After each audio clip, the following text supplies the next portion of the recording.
ప్రియులారా, మన ప్రభు అయిన యేసు క్రీస్తు నామంలో మీకు శుభోదయం. ఆయనను గూర్చి అనుదిన ఆత్మీయ ఆహారం, ఆగస్ట్ 3 సోమవారం. నేటి మన ధ్యాన లేఖనం నిర్గమకాండం 15వ అధ్యాయం 1వ వచనం. అప్పుడు మోషేయు ఇశ్రాయేలీయులను యెహోవాను గూర్చి ఈ కీర్తన పాడిరి. వ్యాఖ్యానాంశం: విమోచింపబడిన వారి నోట ఈ పాట. 2వ భాగం. వ్యాఖ్యానాంశం: విమోచింపబడిన వారి నోట ఈ పాట. 2వ భాగం. వ్యాఖ్యానం: నిన్నటి దినాన 5 గానాలలో రక్షణ గానం విన్నాం. ఈరోజు విజయగానం మరియు స్తుతిగానం విందాం. మొదటిగా విజయగానం. 15వ అధ్యాయం 6వ వచనం. యెహోవా దక్షిణ హస్తమే శత్రువును చితగ్గొట్టి విజయం పొందింది. ఇశ్రాయేలీయులు దానిలో అతిశయిస్తున్నారు, ఎందుకంటే శత్రువు చేతిలో మరణం తప్పిపోయింది. యేసు క్రీస్తు మీద విశ్వాసం ఉంచిన వారికి మరణం మీద విజయం లభిస్తుంది.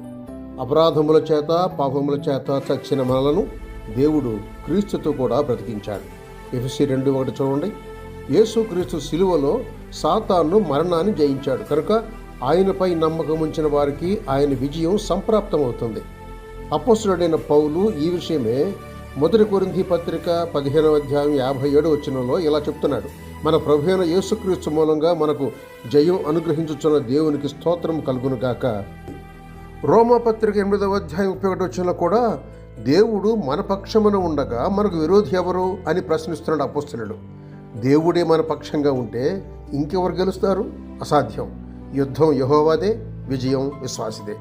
విశ్వాసి జయించే విషయాన్ని యోహాను కూడా తన మొదటి పత్రిక 5వ అధ్యాయం 4-5 వచనాల్లో ప్రస్తావిస్తాడు. దేవుని మూలంగా పుట్టిన వారందరూ లోకమును జయించుదురు. లోకమును జయించిన మన విజయం విశ్వాసం. యేసు దేవుని కుమారుడని నమ్మువాడు తప్ప లోకమును జయించువాడు మరి ఎవడు? కనుకనే విశ్వాసి విజయగానం చేయగలుగుతున్నాడు. రెండవదిగా స్తుతిగానం. 15వ అధ్యాయం 2వ వచనం. రక్షణ అనుభవించిన ఇశ్రాయేలీయులు వ్యక్తిగతంగా దేవుణ్ణి స్తుతించారు. ఆయనే తమ రక్షణ అని యెహోవా మహిమను కొనియాడారు. యేసే మన రక్షణ. సుమియోను అనే వృద్ధ యోధ విశ్వాసి మెస్సియా కోసం కనిపెడుతూ ఉండి యేసు బాలుని చూచి చేతుల్లోకి తీసుకొని ఇలా స్తుతిస్తున్నాడు: నాథా, ఇప్పుడు నీ మాట చొప్పున సమాధానముతో నీ దాసుని పోనిచుచున్నావు. అన్యజనులలో నిన్ను బయలుపరచుటకు వెలుగుగాను, నీ ప్రజలైన ఇశ్రాయేలీయులకు మహిమగాను, నీవు సకల ప్రజల ఎదుట సిద్ధపరచిన నీ రక్షణను నేను కన్నులారా చూచితిని అని. లోక సువార్త 2వ అధ్యాయం 29-32 వచనాలు చూడండి. రక్షింపబడిన ప్రతి వ్యక్తి ప్రభువును కీర్తిస్తూ ఆయన మహిమను పొగడుతూ ఆరాధించాలి.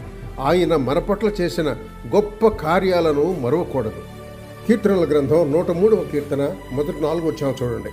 యెహోవా మన కొరకు గొప్ప కార్యములు చేసి ఉన్నాడు, మనం సంతోషభరితలమైతిమి అని 126వ కీర్తనలో 3వ వచనం చూస్తున్నాం. 33వ కీర్తన 1వ వచనం: స్తుతి చెల్లించుట యథార్థవంతులకు శోభస్కరము అని. అదేవిధంగా 35వ కీర్తన 15లో దావీదు భక్తుడు మహాసమాజములో నిన్ను స్తుతించదను, బహుజనులలో నిన్ను స్తుతించదను అంటున్నాడు. 22వ కీర్తన 22వ వచనంలో కూడా అదేవిధంగా సమాజము మధ్య నిన్ను స్తుతించదను అంటున్నాడు. సశేషం 3వ భాగం రేపటి సంచికలో.